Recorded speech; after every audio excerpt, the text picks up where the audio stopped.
കൂത്താട്ടുകുളം തട്ടിക്കൊണ്ടുപോകലിൽ പ്രക്ഷുബ്ധമായ നിയമസഭയിൽ നാടകീയ രംഗങ്ങൾ. ഭരണ പ്രതിപക്ഷ വാക്പോരിന് പിന്നാലെ അരങ്ങേറിയത് അസാധാരണമായ സംഭവങ്ങളാണ്. ഭരണപക്ഷം ബഹളം വെച്ചതോടെ പേപ്പർ വലിച്ചെറിഞ്ഞ് വി.ഡി. സതീശൻ ക്ഷുഭിതനായി. നമ്മളേത് ഒരു സിവിലൈസ്ഡ് സൊസൈറ്റിയാണ്.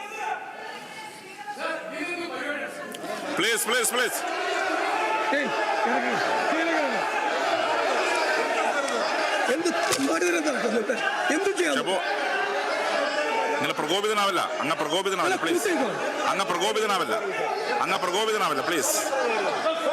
അങ്ങ് ഒരു സീനിയർ പൊളിറ്റീഷ്യനാണ്, അങ്ങ് വളരെ സീനിയറാണ്. എന്താണ് ഇങ്ങനെ പെരുമാറുന്നത്? പ്ലീസ് അവിടെ ഇരിക്കെ, അവിടെ ഇരിക്കെ, അവിടെ ഇരിക്കെ, അവിടെ ഇരിക്കെ, അവിടെ ഇരിക്കെ. Please please please.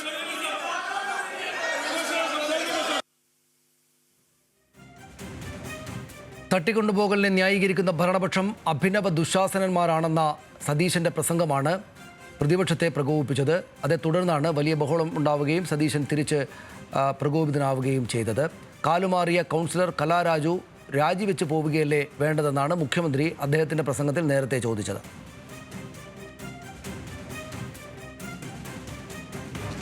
സംഭവത്തിൽ കൗൺസിലറുടെ മകൻ നൽകിയ പരാതിയുടെ അടിസ്ഥാനത്തിൽ ക്രൈം നമ്പർ 61/2025 കൂത്താട്ടുകുളം പോലീസ് സ്റ്റേഷനിൽ കേസ് രജിസ്റ്റർ ചെയ്ത് അന്വേഷണം നടത്തി വരുന്നു. ഈ കേസുമായി ബന്ധപ്പെട്ട് 4 പേരെ അറസ്റ്റ് ചെയ്ത് നിയമ നടപടികൾ സ്വീകരിച്ചു വരുന്നു.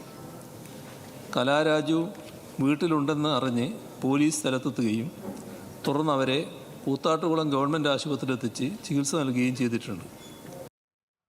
1-ാം പ്രതി ഏരിയ കമ്മിറ്റി സെക്രട്ടറിയാണ്, 2-ാം പ്രതി മുനിസിപ്പൽ ചെയർപേഴ്സണാണ്, 3-ാം പ്രതി മുനിസിപ്പൽ വൈസ് ചെയർമാനാണ്, 4-ാം പ്രതി ലോക്കൽ കമ്മിറ്റി സെക്രട്ടറിയാണ്. എന്താണ് ആക്ഷേപം എഴുതിയിരിക്കുന്നത്?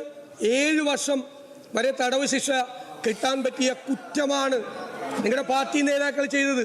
ഒരു സ്ത്രീയോട് പരസ്യമായി പട്ടാപ്പകൽ ചെയ്തിട്ട് ഈ പോലീസിൻ്റെ ഉത്തരവാദിത്വമുള്ള മുഖ്യമന്ത്രി വന്ന് അതിനെ ഒരു കാലുമാറ്റം എന്ന തരത്തിൽ ലഘൂകരിക്കാൻ ശ്രമത്തി. സാർ, ഇത് കൗരവസഭയിൽ പണ്ടുണ്ടായപ്പോൾ അന്ന് ദുശാസനന്മാരായിരുന്നു.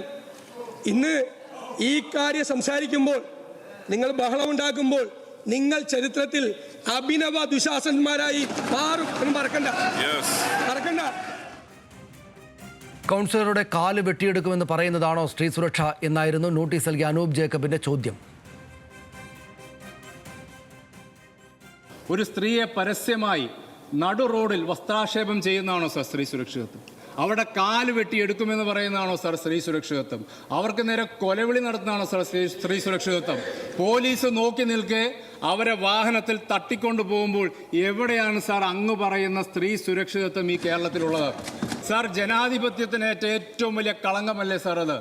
ഒരു അവിശ്വാസ പ്രമേയത്തെ ആശയപരമായി നേരിടാൻ പോലുള്ള കെൽപ്പ് LDFന് ഇല്ലേ എന്നുള്ള ചോദ്യമാണ് സാർ ഇവിടെ ഉയരുന്നത്. സാർ, ഇവിടെ ജനാധിപത്യമല്ല ഗുണ്ടാധിപത്യമാണ് സാർ ഇന്നിവിടെ കേരളത്തിൽ നടന്നുകൊണ്ടിരിക്കുന്നത്. ഒരു വിധവയായ സ്ത്രീ, ഒരു അമ്മ, അവർക്ക് നഗരമധ്യത്തിൽ പൊതുജന മധ്യത്തിൽ വസ്ത്രാക്ഷേപത്തിന് വിധേയമായ വേണ്ടി വരുന്ന ദുരവസ്ഥയാണോ സാർ ഈ കേരളത്തിൽ ഉണ്ടാവേണ്ടത്? സാർ, TPയെയും ഷുഹൈബിനെയും കൃപേഷിനെയും ശരത്ലാലിനെയും ഒക്കെ വെട്ടിക്കൊന്ന കാടത്തം ഇപ്പോഴും തുടരുന്നു എന്ന സന്ദേശമല്ലേ പൊതുസമൂഹത്തിലേക്ക് ഇതുവഴി കൊടുക്കുന്നത്? ഇതിനുള്ള ധൈര്യം ഇവർക്ക് എവിടെ നിന്നാണ് സാർ കിട്ടുന്നത്? രാഷ്ട്രീയത്തിന്റെ തലവനും സംരക്ഷകനും മുഖ്യമന്ത്രിയാണ് എന്നെന്ന് കേരളത്തിന് ബോധ്യപ്പെടുകയാണ്. സ്ത്രീ സുരക്ഷ എന്ന പേരിൽ CPMന് ഇനി ഒരക്ഷരം പറയാനുള്ള ധാർമ്മിക അവകാശമില്ല എന്നുകൂടി ഞങ്ങൾ കൂട്ടിച്ചേർന്നു.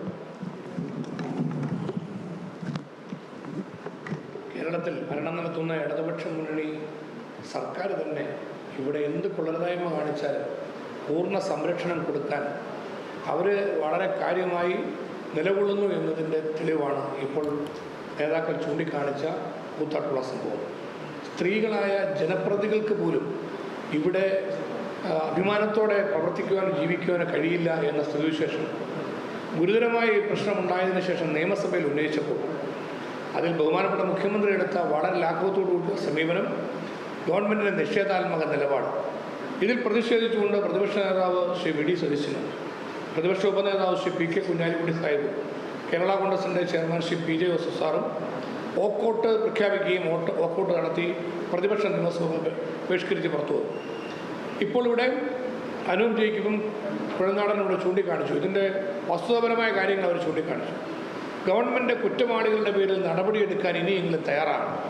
യഥാർത്ഥ പ്രതികളെ അറസ്റ്റ് ചെയ്യുന്ന സാഹചര്യം ഉണ്ടാകും.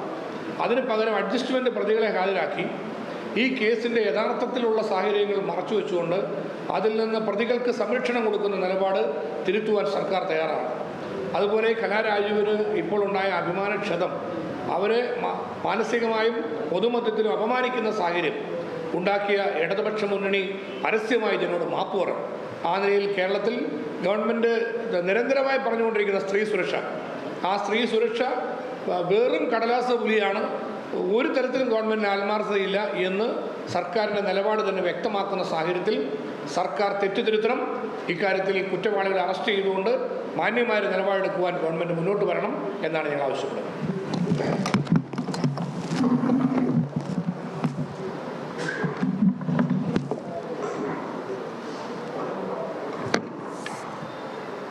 സ്ത്രീ സുരക്ഷയുടെ കാര്യത്തിൽ കേരളം മാതൃകയാണ് എന്നാണ് മുഖ്യമന്ത്രി പറഞ്ഞത്. കൂത്താട്ടുകുളത്ത് ഇപ്പോൾ അവസാനമായി ഉണ്ടായ സംഭവം ഇത് സ്ത്രീ സുരക്ഷയുടെ കാര്യത്തിൽ കേരളത്തിന് മാതൃകയായ സംഭവമാണ് എന്ന് കേൾക്കുമ്പോൾ കേരളത്തിലെ ജനങ്ങളാകെ ലജ്ജിച്ച് തലതാഴ്ത്തുകയാണ്. ഒരു തിരഞ്ഞെടുക്കപ്പെട്ട വനിത ജനപ്രതിനിധിക്ക് താൻ തിരഞ്ഞെടുക്കപ്പെട്ട സഭയിലേക്ക് സുരക്ഷിതമായും നിർഭയമായും കടന്നു വരാൻ പോലും പറ്റാത്ത ഒരു സാഹചര്യം നമ്മുടെ സംസ്ഥാനത്തുണ്ടായിരിക്കുന്നു എന്നതാണ് കൂത്താട്ടുകുളത്തെ സംഭവം തെളിയിക്കുന്നത്.